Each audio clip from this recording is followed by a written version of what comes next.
All right, let's just jump right into this. Welcome to The Explainer. Today, we are unpacking a seriously fascinating analysis by Jin Lee. We're going to look at how 5 major religious traditions actually share a remarkably similar framework to protect the next generation from, well, digital age drift. Seriously, if you've ever worried about how ancient faith traditions can possibly survive in an era of nonstop digital influence, you're going to find this absolutely crucial. So here's our roadmap for today. We'll hit the algorithmic threat, the passive inheritance trap, naming the drift state, traditions of awakening, and finally, educating the next generation. Basically, we're taking a journey from a very modern problem, literally the screen in your pocket right now, through a multi-faith comparative analysis and landing on a really practical educational solution. Okay, Section 1, the algorithmic threat. Let's start with what the source material calls the most urgent crisis-facing communities today. Just think about this for a second. Who is really educating our youth at 2 a.m.? Because the reality is, while parents and mentors are fast asleep, algorithms definitely are not. Right now, these digital systems are continuously testing the faith, the values, and the worldview of young people. And this isn't just about screen time, right? It's a continuous, modern examination of what a young person actually believes, and it's happening in total isolation, in the dark, every single night. The author calls this algorithmic mind capture. It is literally the common AI age enemy across all communities. It's this pervasive influence that forces a deep philosophical examination, whether a family is actually ready for it or not. And the absolutely crucial thing to remember here, these continuous digital systems have zero interest in whether your tradition survives. None.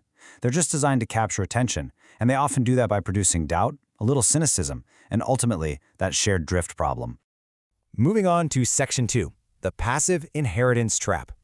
So if the algorithm is the modern threat, we really have to look closely at why our traditional defense mechanisms are suddenly, well, failing us. And that brings us to the core issue, the passive inheritance trap. Think about it. On one hand, passive inheritance just creates this fragile, unreflective conformity. If a young person is just handed the answers without being equipped to genuinely examine them, they hold those answers in the weakest possible way.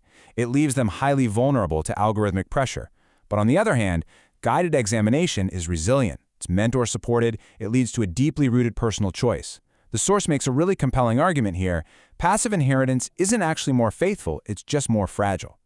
Now we've got to impartially acknowledge an honest tension here, just like the author does. The Pecca-Nakari Mentor Cell, or PMC framework, emphasizes personal examination. It takes an open question stance. Now, for traditions built on submission to divine revealed authority, whether we're talking Islamic, Christian, Jewish, Sikh, or Zoroastrian, treating ultimate truths as an open personal choice, well, it sits a bit uneasily. But the source argues this guided examination is absolutely necessary for survival. Why? Because the modern world is going to force this examination on the youth anyway, totally regardless of our theology. Which brings us to Section 3, naming the drift state. Okay, this is truly remarkable. Long before the internet or AI algorithms were even a sci-fi dream, these 5 distinct major revealed faiths already had a structural diagnosis for this exact problem. In Islam, the drift state is called ghafla, basically heedlessness or living without conscious orientation. In Christianity, it's the conformed life, unreflective conformity to the world. In Judaism, it's wandering from Torah. In Sikhism, it's hamai, which is ego operating on an invisible automatic pilot. And in Zoroastrianism, it's druj, the lie or unconscious drift. Think about that for a second. Every single one of these traditions developed entirely independently, yet they all recognize that the default human condition of unreflective conformity to social pressure is a trap.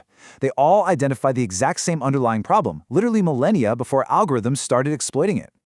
Section 4, traditions of awakening. Building on that, we also see a shared architecture of intentional examined living across the board. I mean, if every tradition has a name for the drift, it naturally follows that every faith describes awakening in its own specific way too. In Islam, the awakened state is taqwa, which requires the conscious intention of niyyah. In Christianity, it's the renewed mind.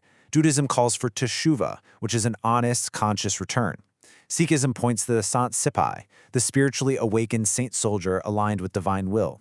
And Zoroastrianism demands the active, conscious choice of asha, truth and order. So you see, each tradition is already asking young people to transition out of that unconscious drift into something much more intentional, more examined, and more genuinely themselves. So, the absolutely crucial point to take away from all these comparisons is this. Despite their deep theological differences, All these faiths totally agree on the mechanics. They share the diagnosis that humans default to conformity. They share the vision that youth must transition to an intentional life. And today, they share the same modern enemy, the algorithm. And the scary part?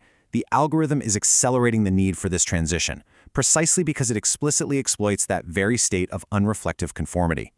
And finally, Section 5, Educating the Next Generation. Okay, so now that we understand the shared architecture of the problem, why communities must educate the young to awaken becomes super clear. But how do they actually build environments to make this transition happen? Well, according to the Open PMC Protocol from the source, communities can operate as what they call a Tier 1 cell. That just means they use their own worldview language to implement some really specific structural steps. First up is an intentionality phase. This is where students consciously set their orientation before they even start learning, kind of like the Islamic concept of Niyya. Next, you have quest or project cycles. These are purposeful undertakings. Think along the lines of Sikh Seva or Jewish mitzvah projects. Third is a mentor community, which relies heavily on support structures, like the Jewish Shavruta model, where you're really wrestling with text together. And finally, a whole life success profile, which measures multidimensional success way beyond just your standard exam grades. The ultimate goal here is to contextualize the whole educational framework, using the tradition's authentic vocabulary, but, and this is key, without preventing genuine examination. By mapping their own specific terms onto what the framework calls the learning framework slot, religious parents and educators can make sure this isn't just a sneaky cover for rote memorization. Instead, it becomes a true catalyst for active, examined faith. It equips a student with the actual tools of intentional living so they can engage with their tradition even more deeply, not less. The real choice is between their child's faith being tested inside a supportive, mentor-guided environment or alone under algorithmic pressure. Wow, that quote really just hits the nail on the head, doesn't it?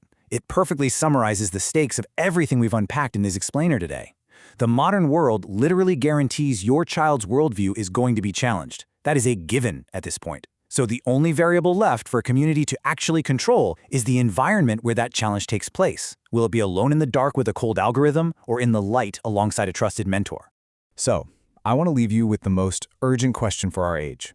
How does your community handle the transition from drift to awakening? Seriously, take a hard look at your own educational circles, your homes, your faith centers, and ask yourself, are we actively building resilient, awakened minds? Or are we just crossing our fingers and hoping that passive inheritance somehow miraculously survives the algorithm? Thanks so much for learning with me today, guys. Keep asking those big questions.